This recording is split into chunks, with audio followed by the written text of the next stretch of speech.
मणिपुर कनगदब पार्टी दी बीजेपी खक्तनी हाइना चीफ मिनिस्टर नोंगथोंबम बिरेन फोंदोक्ख्रे वाफम असी इंडिया की कॉन्स्टिट्यूशन सेंबा चही 64 मपुंग फारकपगा मरी लेनना ngasi निताइपा चुथेक्ता लैबा थंबाल संगलेन पांगथोकपा संविधान गौरव अभियान की थौरमदा महाकना फोंदोखिबने Our Constitution, Our Pride हाइबा थीमदा था असिगी तरामाथोइदगी कुनमंगा फाउबा नुमित तरामंगानी चुपना चथगदबा अभियान नसिगा मरी लेनना पांगथोकपा ngasiगी थौरम अदुदा चीफ मिनिस्टर नोंगथोंबम बिरेन हाई मालेंगी ख्वाइदगी चाउबा मदि ख्वाइदगी मसक थोकपा लेबाग असिगी कॉन्स्टिट्यूशन असे लेबाग मियाम सिन थुंगना खंगहनगदबनी हाइबा पांडमदा प्राइम मिनिस्टर नरेंद्र मोदी ना अभियान असे पाइखतपने बीजेपी ना मतम पुनमक्ता कॉन्स्टिट्यूशन असे यामना लुमना लौदना कॉन्स्टिट्यूशन असे गाक्तुना जतले मणिपुर सरुक अहुम थोकना थुगाइरगा हौजिक थोकलिबा इरांग असिगी वारिशिन पुरकपा ngamgani हाइखिबा पॉलिटिकल पार्टी अमदे स्टेट असिगी लोक सभा मेंबर अने लेबाग असि याइफनबा करी करंबा थबक तौरी हाइबदो अखोइ पुन्ना खंगमिनबा चंगे पार्लियामेंट पोलो सर्ट अमा लेलगा कॉन्स्टिट्यूशन की लाइरिक अमा पाइरगा कॉन्स्टिट्यूशन कल्लिबनी हाइबि यारोइ हाइनसो महाकना फुंदोखे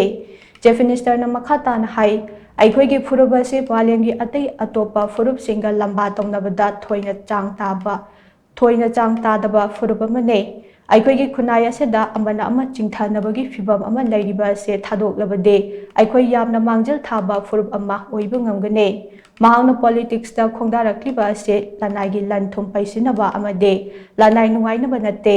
इरैबाक अमदि खुनाय असे कनबा ngamnaba पॉलिटिक्स दा खोंगदारकपने लेबाग असी मनुंगी कुयोमदा यामना सोक्सिलंबा लेबाग अमने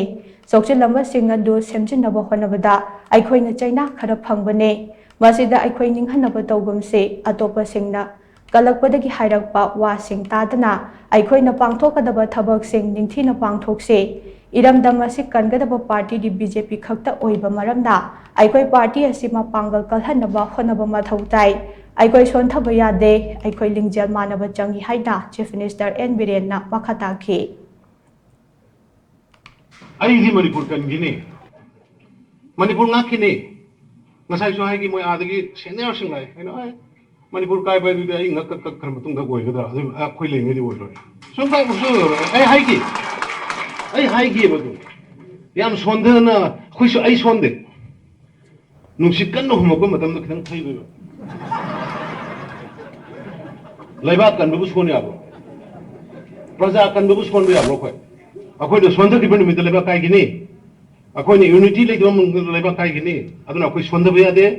खोइ यूनिटी लेदबा यादे होय मचेत खर लेबा मोइगी थुगाइबै गांगु मसागी आदा अहुम थोकदमनि हाइबा अदगी करिबा मदुना मा हाइदो मयामना यानाबदा पीगदमनि हाइबा गुंबा मचिन अनि लोंबा एजेंडा अनि सुबा दुमगी पार्टी अदुमगी लीडर मणिपुर मोइदो चनरोय मणिपुर की याम क्रूशियल टाइमिंग ने हुजिक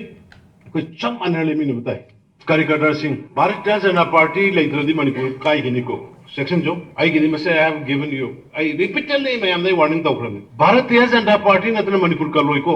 भारतीय जनता पार्टी नतना मणिपुर कलोय भारतीय जनता पार्टी खतनी को मणिपुर कंदोरी से कल्ली से हुजे छु यंगो थपक नि यंगो मोइगी मीगी मचिन मोइगी पेंदबगी कलकपगी ngangbdo तारोनो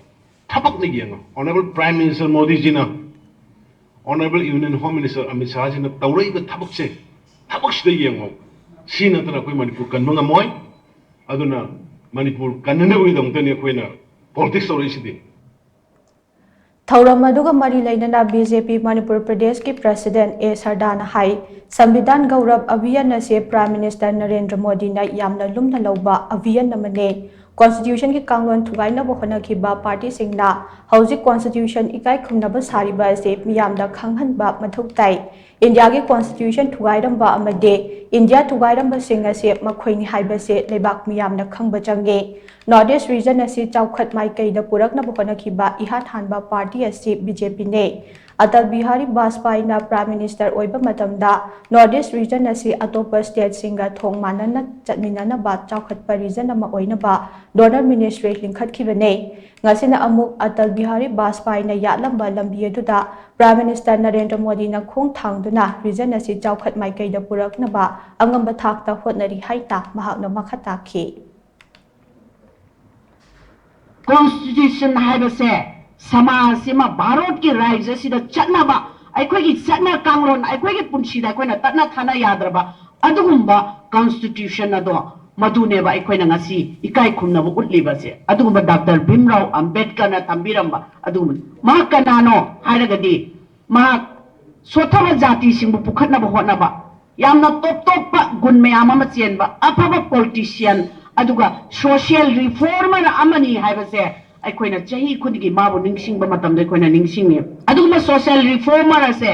ꯃꯍꯥꯛꯅ ꯊꯝꯕꯤꯔꯝꯕ ꯀꯟꯁꯇꯤꯇ꯭ꯌꯨꯁꯟꯁꯦ ꯑꯩꯈꯣꯏꯅ ꯉꯁꯤ ꯏꯀꯥꯏ ꯈꯨꯝꯅꯕ ꯎꯠꯄꯁꯦ ꯉꯁꯤ ꯚꯥꯔꯠꯀꯤ ꯀꯥꯆꯤꯟ ꯀꯣꯌꯥ ꯈꯨꯗꯤꯡꯃꯛꯇ ꯌꯧꯍꯟꯕ ꯑꯃꯈꯛ ꯆꯪꯉꯛꯏꯕ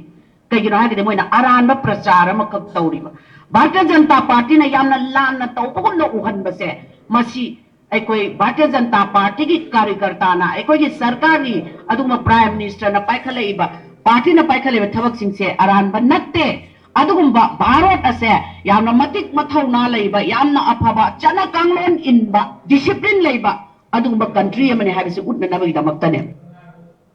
Ngasigi thauram aduda Chief Minister Nongthombam Biren luchingduna India gi Constitution sembiramba Dr. B.R. Ambedkar gi photo da haikalika tamduna ikai khumnaba utke thauram aduda BJP Manipur Pradesh ki President A. Sarda Works Minister Govindas Konthokjam, Power Minister T.H. Biswajit, Education Minister T.H. Basanta Kumar, CAF&PD gi Minister L. Susindro, Rajya Sabha gi Member Ningthausana Chaubalai Semba, Hanagi Union Minister Thongnaujam Chauba, Lengaki MLA Khara Amade, BJP Manipur Pradesh ki Maru Oiba Thomi Singh Saruk Yakhe.